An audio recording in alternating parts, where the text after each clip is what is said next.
영어 문법 혼자서 공부해도 충분히 끝낼 수 있습니다. 그런데 많은 학생들이 공통적으로 착각하는 게 문법 공부와 독해 공부를 따로라고 생각하는 겁니다. 그리고 이렇게 공부하고 왜 성적이 오르지 않는지 괴로워합니다. 이번 영상에서는 혼자 공부하면서 문법을 제대로 끝낼 수 있는 공부법을 알려드리겠습니다. 기초 문법만 잘 공부해둬도 모의고사, 수능 어법 문제까지도 쉽게 풀 수 있으니까 꼭 따라서 공부해보세요. 그럼 시작하겠습니다. He always tell me the truth. 이 문장은 옳은 문장일까요? 틀린 문장일까요? 이 문장은 학생들이 정말 많이 실수하는 문제입니다. 왜 그럴까요?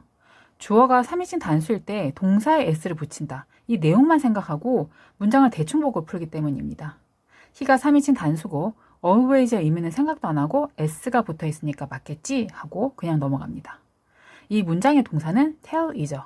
그래서 tells라고 해야 올바른 문장이 됩니다. 그런데 학원에서 수업을 해보면 많은 학생들이 이렇게 대충 공부합니다. 이렇게 투부정사의 형용사적 용법을 공부한다고 하면 뭐 형용사적 용법이 있구나. 명사 뒤에 있네. 비투 용법이라는 게 있나 보다. 그리고 부사적 용법. 뭐 여러 가지가 있구나.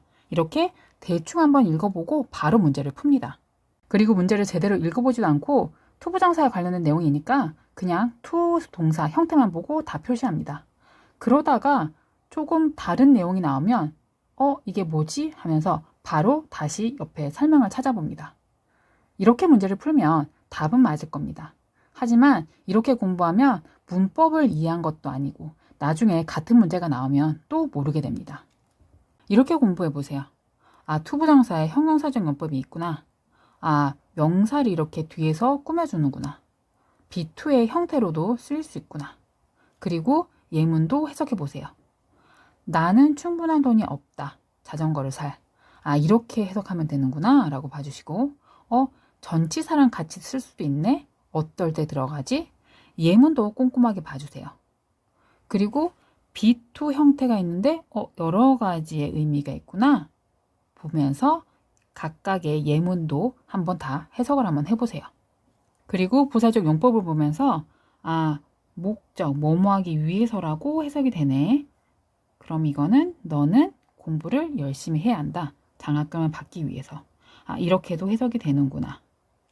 이렇게 꼼꼼하게 내용을 잘 공부하면서 문장 구조까지 잘 익혀줍니다.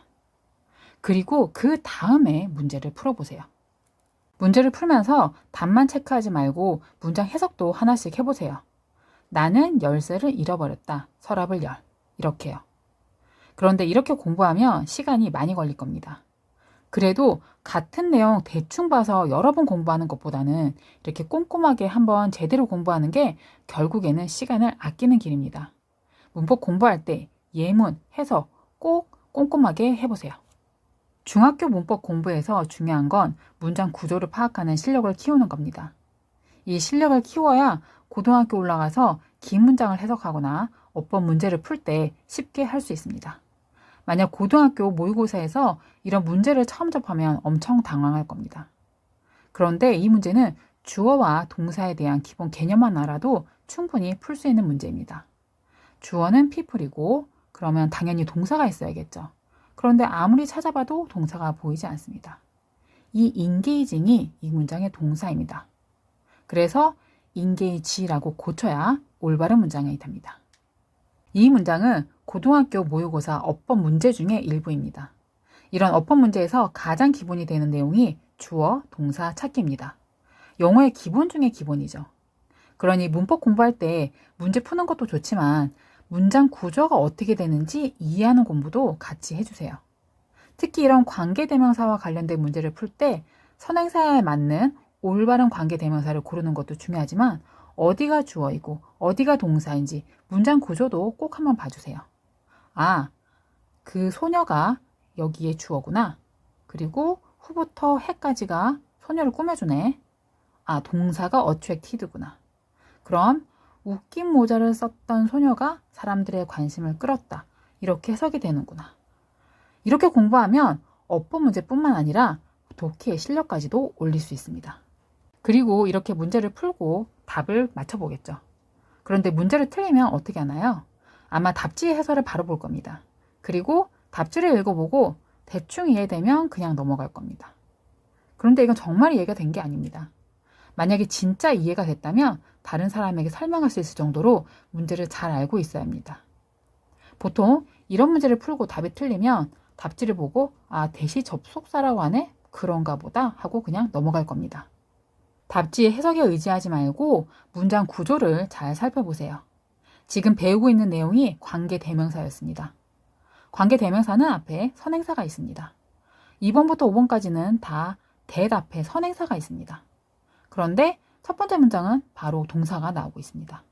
구조 자체가 다르죠. 이렇게 문장의 구조를 파악해 보는 방법도 있고요. 9번 문제처럼 해석을 해봐야 하는 경우도 있습니다. 9번 문제 같은 경우는 답지에는 what이 관계대명사 의문사로 사용된다 라고 설명이 되어 있는데 그냥 한번 해석해 보세요. 1번, 2번, 3번, 5번은 what이 무엇이라고 해석이 될 겁니다. 너는 무엇을 얘기하고 있니? 그는 물었다. 나의 이름이 무엇인지. 이렇게요. 그런데 4번은 내가 불쌍한 남자에게 했던 것은 잘못이야 라고 해석이 되죠. what이 무엇이라고 해석되지 않습니다. 이렇게 문제를 틀리면 내가 이 문제를 왜 틀렸고 이 문제의 답이 무엇인지 정확하게 설명할 수 있게 공부해 보세요. 물론 처음부터 틀린 문제들을 모두 다 설명하기는 어려울 겁니다. 하지만 이렇게 공부해야 문법에 대한 이해도도 깊어지고 정확하게 설명할 수 있는 문제들도 점차 많아질 겁니다. 틀린 문제를 분석하면서 내가 뭘 알고 뭘 모르는지 정확하게 파악하면서 공부해 보세요. 10년간 학생들을 가르치면서 알게 된 건 영어를 싫어하는 학생들은 영어를 너무 어려운 과목이라고 생각하는 겁니다. 특히 문법을 가장 어려워하더라고요. 학원을 오래 다니거나 학년이 높아진 학생일수록 자신의 실력보다는 어려운 내용을 공부할 수밖에 없다 보니까 내용은 어렵고 이해도 안 되니까 영어에 대한 자신감은 떨어지고 영어 자체를 싫어하게 되더라고요. 그런데 이렇게 영어를 싫어하던 학생들도 자신의 실력에 맞는 쉬운 내용부터 기초를 쌓고 이해도가 올라가니까 영어에 대해서 자신감도 생기고 영어에 대한 관심까지도 생기더라고요. 혹시 자녀가 영어를 너무 싫어한다면 실력에 맞는 공부를 하고 있는지 확인해 보세요. 기본적인 내용도 모르는데 어려운 내용만 공부한다고 실력이 오르지 않습니다. 영상에 나오는 방법대로 차근차근 공부한다면 혼자서도 문법 기초를 제대로 다질 수 있을 겁니다. 그리고 성적은 자연스럽게 오르게 됩니다. 영어 공부에서 가장 중요한 건 꾸준함 아시죠? 매일 조금씩 기초부터 차곡차곡 쌓아가 보세요. 반드시 노력의 결실을 맺게 될 겁니다. 앞으로도 효과적인 영어 공부법 계속 알려드릴 테니까 구독해 주시고요. 오늘 영상에서 나온 방법을 그대로 실천한다면 영어 실력 한 단계 업그레이드 하실 수 있을 겁니다.